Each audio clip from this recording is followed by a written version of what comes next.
হর হর মহাদেব। এই মাঘ মাসের পূর্ণিমাতে তুমি কি করবে কি করবে না, কিন্তু বিশেষ করে আমি যে 3টি রাশির কথা বলবো তাদেরকে কিন্তু এই কাজ করতেই হবে, নতবা তাদের বিপদ আছে। তুমি যদি এই 3টি রাশির মধ্যে হয়ে থাকো তবে কিন্তু ভিডিওটি সম্পূর্ণ দেখে যেও। এই মাঘ মাসের পূর্ণিমা কিন্তু খুবই গুরুত্বপূর্ণ।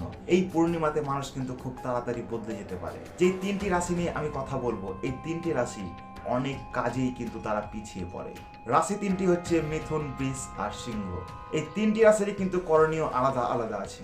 তুমি যদি মিথুন রাশির জাতক জাতিকা হয়ে থাকো তবে এই মাঘ মাসের পূর্ণিমাতে জল তুলে রাখো গঙ্গার, আর সেই গঙ্গার জল শিবরাত্রিতে বাবার মাথায় অর্পণ করো। তারপর দেখো তোমার জীবনে কতটা চেঞ্জিং আসতে শুরু করে। যারা বৃষ রাশির জাতক জাতিকা আসো তারা এই মাঘী পূর্ণিমার দিন বাড়ি থেকে বেরোনোর সময় তোমার বাড়িতে যদি তুলসী গাছ থাকে তবে সেই তুলসী গাছের নিচে মাটির তিলক কাটো একটা কপালে, আর এই তিলক টানার পরে কিন্তু তুমি বাড়ি থেকে বের হবে, নয়তো তোমার জীবনে কিন্তু অনেক কিছু ক্ষতি হতে পারে। তুমি যদি সিংহ রাশির মানুষ হয়ে থাকো তবে মাঘ মাসের পূর্ণিমার দিন কারোর সাথে তর্ক করতে যাবে না, কারণ তোমার তর্ক করাটাই মহাকাল হয়ে দাঁড়াবে। যতটা পারবে নিজেকে সামলে রাখার চেষ্টা করবে, বিশেষ করে মাঘ মাসের পূর্ণিমার দিনটা।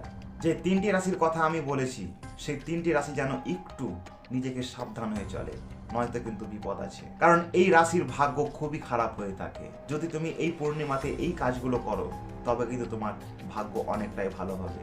তোমাদের জীবনে যদি আর কোনো সমস্যা থেকে থাকে কমেন্ট বক্সে লিখে যাও, কিভাবে তুমি তোমার জীবনকে সমাধান করবে। এরপরে উত্তর আমি অবশ্যই দিয়ে যাবো। দেখা হচ্ছে পরের ভিডিওতে।